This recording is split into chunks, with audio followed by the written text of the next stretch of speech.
ನಮಸ್ಕಾರ, ನಾನು ನಿಮ್ಮ ಡಾಕ್ಟರ್ ಶ್ಯಾಮಲಾ ಪ್ರಸಾದ್. ನಾನಿವತ್ತು ನೀ ಜಾಯಿಂಟ್ ಪೇಯ್ನಿಗೆ 2 ಪ್ರಮುಖವಾದ ಎಕ್ಸಸೈಸನ್ನು ಹೇಳ್ತೀನಿ. ನಾನು ಯಾವಾಗಲೂ ಕ್ಲಿನಿಕಲ್ಲಿ ನೀ ಜಾಯಿಂಟ್ ಪೇಯ್ನ ಪೇಷಂಟ್ಸ್ ಬರುವಾಗ ಯಾವಾಗಲೂ ಹೇಳ್ತಾ ಇರ್ತೇನೆ ಎಕ್ಸಸೈಸ್ ಮಾಡಿ ಅಂತ. ಆಗ ನೀವು ಹೇಳ್ತೀರಿ ನನಗೆ ಕಾಲು ನೋವು ಆಗ್ತದೆ ಎಕ್ಸಸೈಸ್ ಮಾಡಲಿಕ್ಕೆ, ನನಗೆ ಕೂಡುವುದಿಲ್ಲ, ಮೋಟಿವೇಶನೇ ಇಲ್ಲ, ಆಮೇಲೆ ಸ್ವಲ್ಪ ಎಕ್ಸಸೈಸ್ ಮಾಡಿದ ಮೇಲೆ ಮತ್ತೆ ಇಡೀ ದಿನ ಕಾಲು ನೋವು ಆಗ್ತದೆ, ಈ ಥರದ ಕಂಪ್ಲೇಂಟ್ ನೀವೆಲ್ಲ ಹೇಳ್ತೀರಿ. ಆದ ಕಾರಣ ನಾನು ತುಂಬ ಸಿಂಪಲ್ ಎಕ್ಸಸೈಸ್ ನಿಮಗೆ ತಂದಿದ್ದೇನೆ. ದಿನನಿತ್ಯವೂ ನಿಮಗೆ ಸುಮ್ಮನೆ ಕೂತಲ್ಲೇ ಮಲಗಿದಲ್ಲೇ ಮಾಡುವಂಥ ಇದು 2 ಎಕ್ಸಸೈಸಸ್. ಈ 2 ಎಕ್ಸಸೈಸಸ್ ಏನು ಮಾಡ್ತದೆ ಅಂತ ಕೇಳಿದರೆ, ಕ್ವಾಡ್ರಸೆಪ್ಸ್ ಮಸಲ್ಸ್ ಅಂತ ಇರ್ತದೆ, ಅದನ್ನು ಸ್ಟ್ರೆಂಥನಿಂಗ್ ಮಾಡ್ತದೆ. ಈ ಕ್ವಾಡ್ರಸೆಪ್ಸ್ ಮಸಲ್ ನಮ್ಮ ನೀ ಜಾಯಿಂಟ್ಗೆ ಸಪೋರ್ಟ್ ಕೊಡುವಂಥ ಒಂದು ಮಾಂಸಖಂಡ. ಆದ ಕಾರಣ ಈ ಕ್ವಾಡ್ರಸೆಪ್ಸ್ ಮಸಲನ್ನು ಸ್ಟ್ರೆಂಥನಿಂಗ್ ಮಾಡಿದರೆ ದೀರ್ಘಕಾಲವು ನಿಮ್ಮ ನೀ ಜಾಯಿಂಟ್ ತುಂಬ ಸೇಫ್ ಆಗಿ ಮೊಬಿಲಿಟಿ ಮಾಡಲಿಕ್ಕೆ ತುಂಬ ಯೋಗ್ಯವಾಗಿ ಇರ್ತದೆ. ಈ 4 ಮಾಂಸಖಂಡ ಸಹ ತುಂಬ ಇಂಪಾರ್ಟೆಂಟ್: ಕ್ವಾಡ್ರಸೆಪ್ಸ್, ಹ್ಯಾಮ್ಸ್ಟ್ರಿಂಗ್, ಗ್ಲೂಟಿಯಸ್ ಮತ್ತು ಕಾಫ್ ಮಸಲ್. ಅದರಲ್ಲಿ ಇವತ್ತು ನಾನು 2 ಎಕ್ಸಸೈಸ್, ತುಂಬ ಸುಲಭದ ಎಕ್ಸಸೈಸ್, ನೀವು ಮಲಗಿದಲ್ಲೇ ಮಾಡ್ಬೋದು, ಕೂತಲ್ಲೇ ಮಾಡ್ಬೋದು, ಎಕ್ಸಸೈಸ್ ಅಂತ ಅನಿಸೋದೇ ಇಲ್ಲ ಆಗಿರೋ ಎಕ್ಸಸೈಸಸ್ ಇದು 2 ಯಾವುದು ಅಂತ ಹೇಳಿದರೆ, ಒಂದು ಸ್ಟ್ಯಾಟಿಕ್ ಕ್ವಾಡ್ರಸೆಪ್ಸ್ ಸ್ಟ್ರೆಂಥನಿಂಗ್ ಅಂತ. ಇದು ಹೆಸರು ಮಾತ್ರ ಎಷ್ಟು ದೊಡ್ಡದು, ತುಂಬ ಸುಲಭವಾದ ಎಕ್ಸಸೈಸ್. ಒಂದು ಕಡೆ ಕೂತ್ಕೊಳ್ಳೋದು, ಕಾಟಲ್ಲಿ ಕೂತ್ಕೊಳ್ಬೋದು, ಅಥವಾ ನೆಲದಲ್ಲಿ ಕೂತ್ಕೊಳ್ಬೋದು, ಅಥವಾ ಒಂದು ಸಣ್ಣ ಬೆಂಚಿನಲ್ಲಿ ಇರುವ ಇದರಲ್ಲಿ ಕೂತ್ಕೊಳ್ಬೋದು. ಕೂತ್ಕೊಂಡು ಕಾಲು ಗಂಟಿನ ಅಡಿಯಲ್ಲಿ ಒಂದು ಟವೆಲ್ ಅದನ್ನು ರೋಲ್ ಮಾಡಿ ಇಡೋದು. ರೋಲ್ ಮಾಡಿಟ್ಟು ಕಾಲು ಗಂಟಿಂದವೇ ಅದನ್ನು ಪ್ರೆಸ್ ಮಾಡೋದು. ಪ್ರೆಸ್ ಮಾಡಿ ಒಂದು 15 ಸೆಕೆಂಡ್ ಪ್ರೆಸ್ ಮಾಡಿ ರಿಲೀಸ್ ಮಾಡೋದು, 15 ಸೆಕೆಂಡ್ ಪ್ರೆಸ್ ಮಾಡಿ ರಿಲೀಸ್ ಮಾಡೋದು. ಆ ಥರ ಒಂದು 15-20 ಸಲ ಮಾಡಿದರೆ ನಿಮ್ಮ ನೀ ಜಾಯಿಂಟಿನ ಸ್ಟ್ರೆಂಥನಿಂಗ್, ಹ್ಯಾಮ್ಸ್ಟ್ರಿಂಗಿನ ಮಸಲ್ ಸ್ಟ್ರೆಂಥನಿಂಗ್ ಆಗ್ತದೆ. ನೀ ಜಾಯಿಂಟಿಗೆ ಸಹ ತುಂಬ ಬ್ಲಡ್ ಸರ್ಕ್ಯುಲೇಷನ್ ಆಗ್ತದೆ. ಇನ್ನು ಈ ಹ್ಯಾಮ್ಸ್ಟ್ರಿಂಗ್ ಮಸಲ್ ಅನ್ನು ಸ್ಟ್ರೆಂಥನಿಂಗ್ ಮಾಡಿದಷ್ಟು ನಿಮಗೆ ಥೈ ಅಂದರೆ ನಿಮ್ಮ ತೊಡೆ ಭಾಗದಲ್ಲಿ ಸ್ವಲ್ಪ ಶಕ್ತಿ ಬರ್ತದೆ. ಆಗ ನಿಮಗೆ ಇನ್ನೂ ಜಾಯಿಂಟನ್ನು ನಿಮಗೆ ಬೇಕಾದ ಹಾಗೆ ಓಡಾಡಲಿಕ್ಕೆ ನಿಮಗೆ ಹೆಲ್ಪ್ ಮಾಡ್ತದೆ.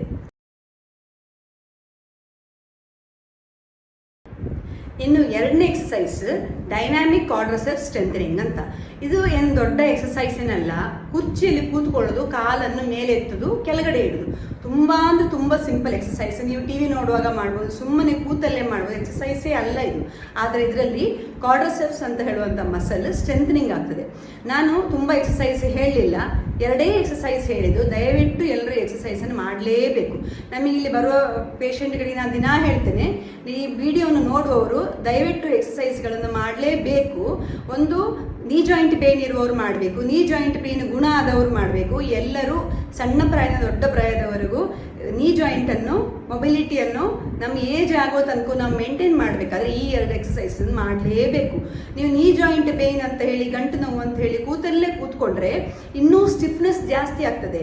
ಆಮೇಲೆ ಯೂಶಲಿ ಜಾಯಿಂಟ್ ಪೇನ್ ಇದ್ದವರು ಗ್ಯಾಸ್ ಆಗ್ತದೆ, ಹೊಟ್ಟೆ ಉಬ್ಬರಿಸ್ತದೆ, ಶೋಲ್ಡ್ರಲ್ಲಿ ಅಲ್ಲಿ ಇಲ್ಲಿ ನೋವು ಆಗ್ತದೆ ಅಂತ ಹೇಳ್ತೇವೆ. ಅದು ನೀವು ಎದ್ದು ಓಡಾಡೋದಿಲ್ಲ ಅಂತ ಆದರೆ ಮಾತ್ರ ಆ ಥರ ಆಗೋದು. ಎದ್ದು ಸ್ವಲ್ಪ ಓಡಾಡಿದರೆ, ಚೆನ್ನಾಗಿ ನೀರು ಕುಡಿದ್ರೆ, ಆಮೇಲೆ ಗ್ಯಾಸಿನ ಪದಾರ್ಥ ತಿನ್ನಬೇಡಿ, ಮಿಕ್ಸ್ಚರ್ ಆ ಥರ ಆಹಾರವನ್ನು ತಿನ್ನಬೇಡಿ. ಹ್ಯಾಪಿ ಆಗಲಿಕ್ಕೋಸ್ಕರ ಎಲ್ಲ ಬೇಕರಿ ಆಹಾರ ತಿಂದರೆ ಗ್ಯಾಸ್ ಆಗ್ತದೆ. ಅದರಿಂದಾಗಿ ಸಹ ಗಂಟು ನೋವು ಜಾಸ್ತಿ ಆಗ್ತದೆ. ದಿನಾ ರಾತ್ರಿ ಸ್ವಲ್ಪ ಅರಿಶಿನಕ್ಕೆ ಸ್ವಲ್ಪ ಕಾಳು ಮೆಣಸಿನ ಸಣ್ಣ ಒಂದು ಪಿಂಚ್ ಅಷ್ಟು ಹಾಕಿ ನೀವು ಹಾಲಲ್ಲಿ ಅಥವಾ ನೀರಲ್ಲಿ ಹಾಕಿ ತಗೊಳ್ಬೇಕು. ಅದು ನಿಮಗೆ ಆ್ಯಂಟಿ ಇನ್ಫ್ಲೆಮೇಟರಿ, ಆ್ಯಂಟಿ ಆಕ್ಸಿಡೆಂಟ್ ಆಗಿ ಹೆಲ್ಪ್ ಆಗ್ತದೆ. ಎಲ್ಲರೂ ಚಾಯಕ್ಕೆ ಶುಂಠಿ ಹಾಕಲೇಬೇಕು. ಇದು ಶುಂಠಿ ಅಂತ ಹೇಳೋದು ಆ್ಯಂಟಿ ಇನ್ಫ್ಲೆಮೇಟರಿ, ನಿಮಗೆ ತುಂಬ ಹೆಲ್ಪ್ ಆಗ್ತದೆ. ಅನ್ಡೈಜೆಸ್ಟೆಡ್ ಫುಡ್ ಮೆಟೀರಿಯಲ್ ಹೋಗಲಿಕ್ಕೆ ಸಹ ಹೆಲ್ಪ್ ಆಗ್ತದೆ.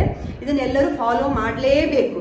ಪ್ರತಿಯೊಬ್ಬರು ಈ ಎಕ್ಸಸೈಸನ್ನು ವಾಪಸ್ ಒಮ್ಮೆ ನಾವು ಚಿತ್ರ ಹಾಕಿದ್ದನ್ನು ನೋಡಿ, ಆಮೇಲೆ ಈ ಹೆಸರನ್ನು ಯೂಟ್ಯೂಬ್ ಹಾಕಿ ವಿಡಿಯೋವನ್ನು ಸಮೇತ ನೋಡಿ. ಆದರೆ ಈ ಎಕ್ಸಸೈಸನ್ನು ಖಂಡಿತವಾಗಿ ಮಾಡಲೇಬೇಕು.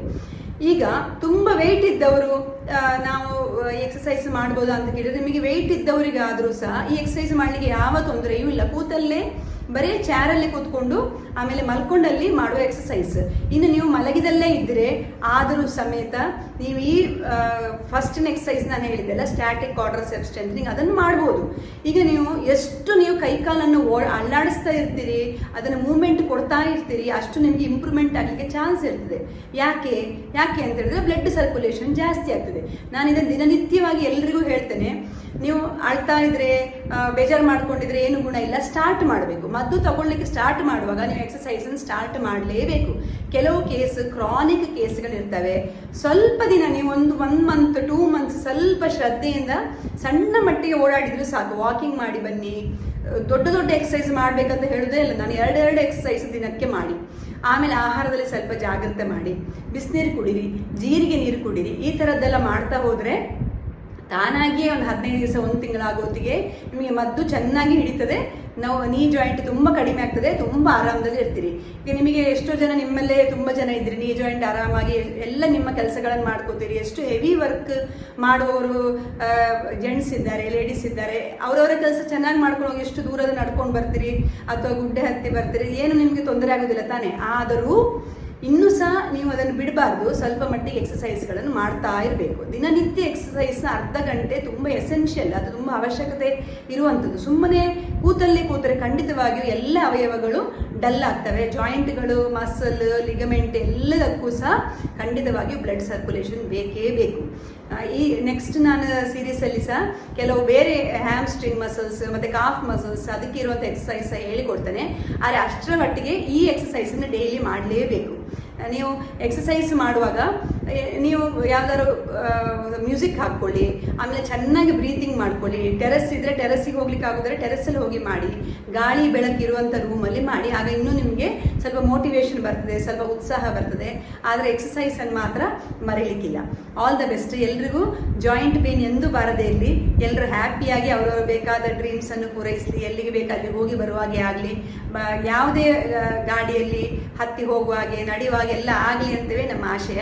Thank you very much.